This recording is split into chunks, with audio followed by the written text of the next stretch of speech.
This summer, I made last-minute plans to ride the North Coast Inland Trail over 3 days, starting with a 25-mile ride from my home in Huron to the new mile marker 0 in Lorain. While riding out of Huron, I passed my father on his bicycle. Once in Lorain, I would ride to Collins, Ohio, where there was a campground I'd stay at for the first night. Vermilion's a pretty city to ride through, but the shoulders are non-existent on the roads and a little bit dangerous. They get better as one gets closer to Lorain.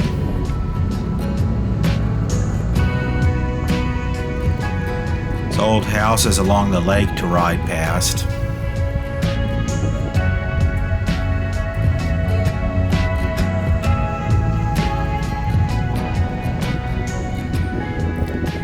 Charles Berry Bridge is always pleasant to ride over, with nice views.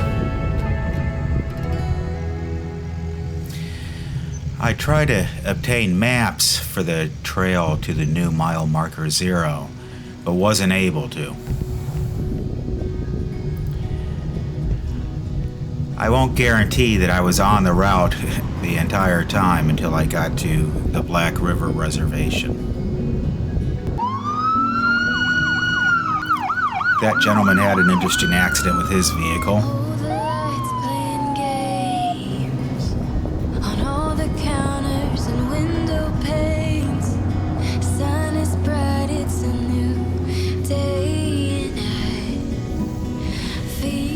It was a relief to get off the roads and into the woods.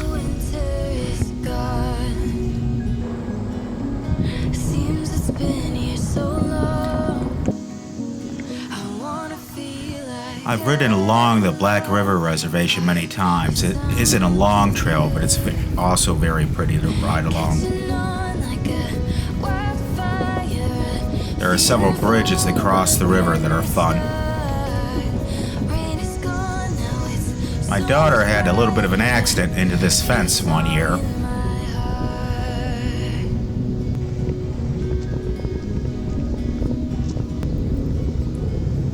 I started the ride on Saturday and there were many people out at the park, but the trail wasn't crowded by any means.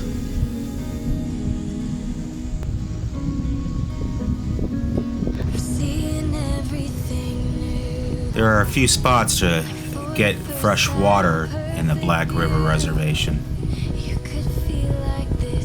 Shade, too.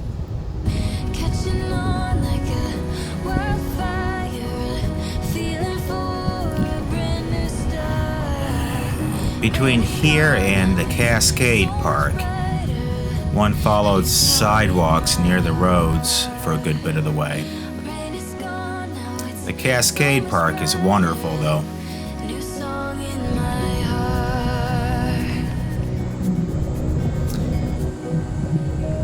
Nice views of the river. Also some bridges to cross.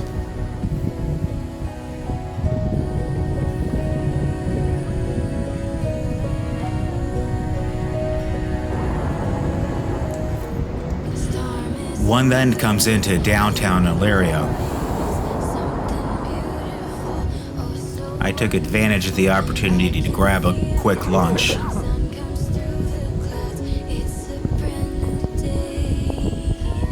And then I rode to what had been the beginning of the trail in Elyria, and this is that.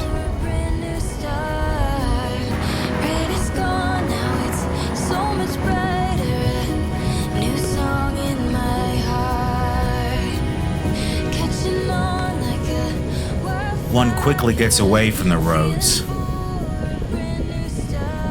The trail's paved at this section and near the end, except for a section of gravel through Huron County.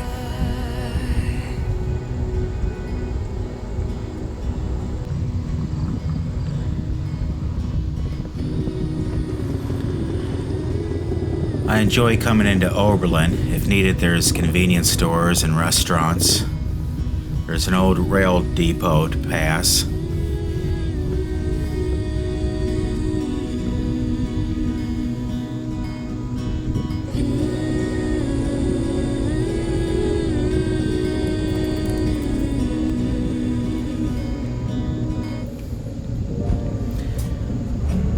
beginning to end of the North Coast Inland Trail, it was all very well maintained.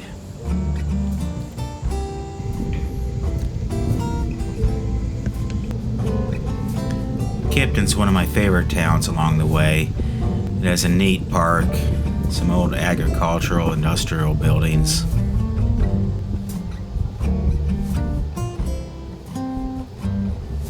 One can picture the trains having used this route in the past.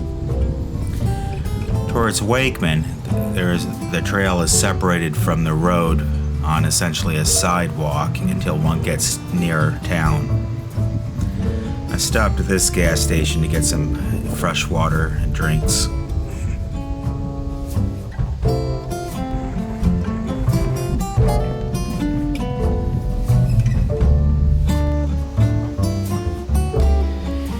There's a wonderful overlook of the Vermilion River right before one gets into the downtown square with a gazebo and also a water fountain.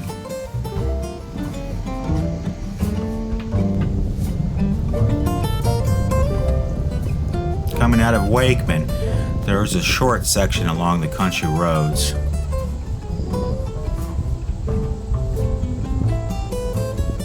No shoulders, but not frequently traveled, so it felt very safe.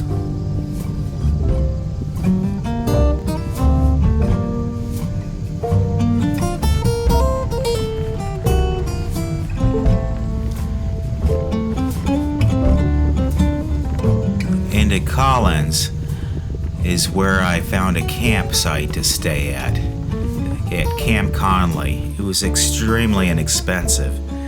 She offered firewood, there were fresh showers available. There was a wedding taking part in the woods in the back, so I stayed at a more open area, but I enjoyed trying the more secluded primitive area in the back next time. The owner was also extremely friendly, stopping to check to make sure I had everything I needed.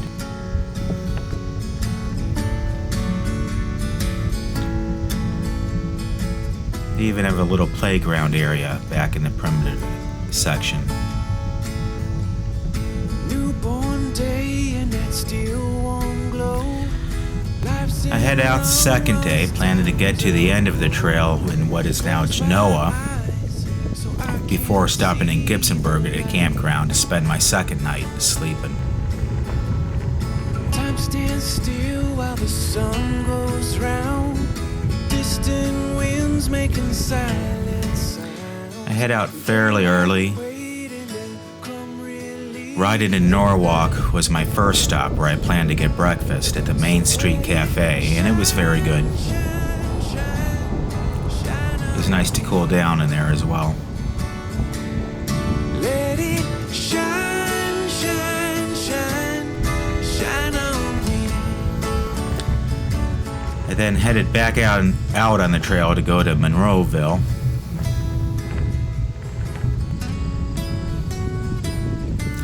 Some sections of this trail are a bit open, exposed to the sun and the wind, although the wind wasn't a problem this trip.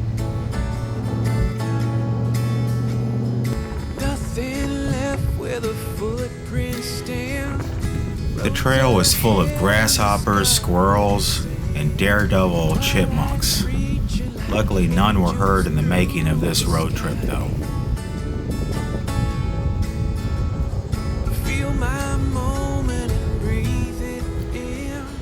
There's the Mad River Railroad Museum as one comes into Bellevue.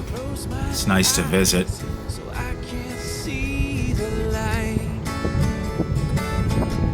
So let it shine, shine, shine, shine on me.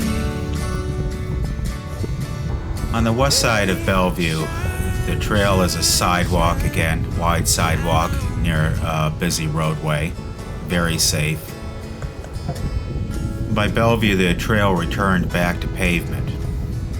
Clyde's another one of my favorite cities to stop at. There's water available, nice seats, a gazebo.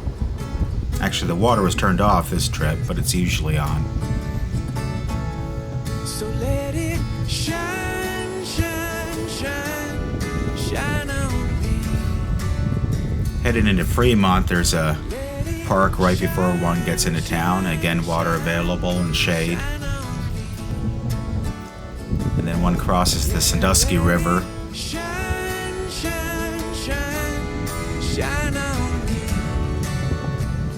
And there's some riding along the side streets through Fremont.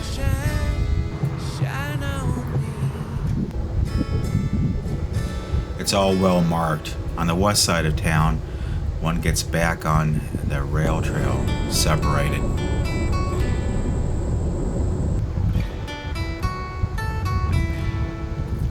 I can picture the trains riding through Lindsey.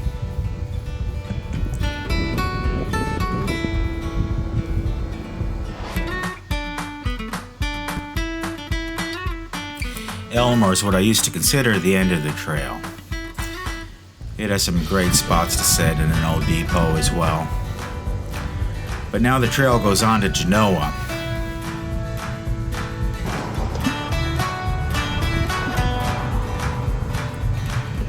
Part of that section is on the road, part of it's separated, and it ends up in a large park. That's where I stopped, what was marked as the end of the trail, although one could have easily stopped into Genoa.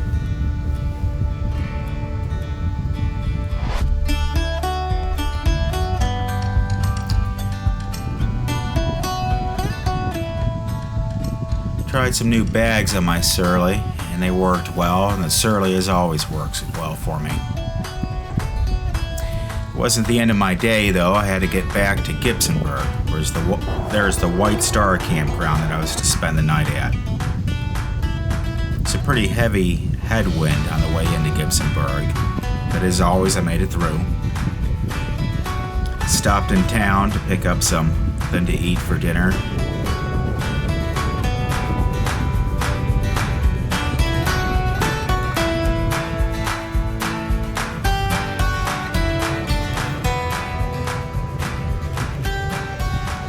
There's two pizza places that I know of in Gibsonberg, and both are very good, I think.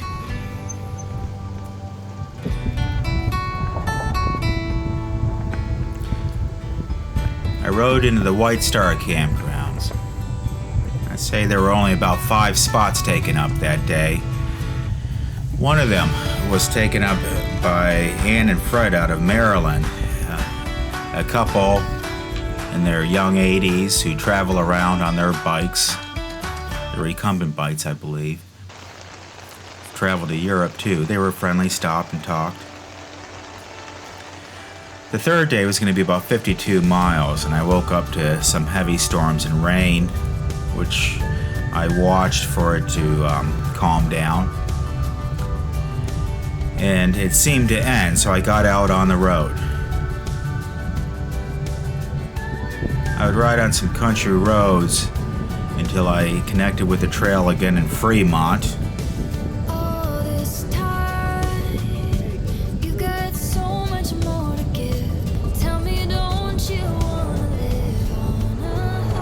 Although the skies had cleared, they quickly became overcast again, and it became clear that there was going to be some more rain. And it came. Some pretty good storms, but luckily I pulled right into a shelter when they started. They quickly cleared, and the rest of the ride was sunny. If anything, too sunny.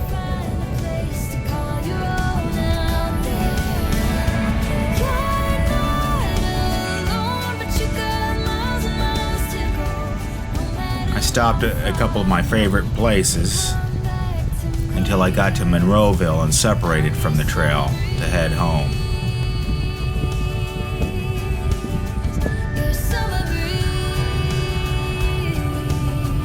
This day was nice. There was a pretty good tailwind. I got some good speeds in some sections.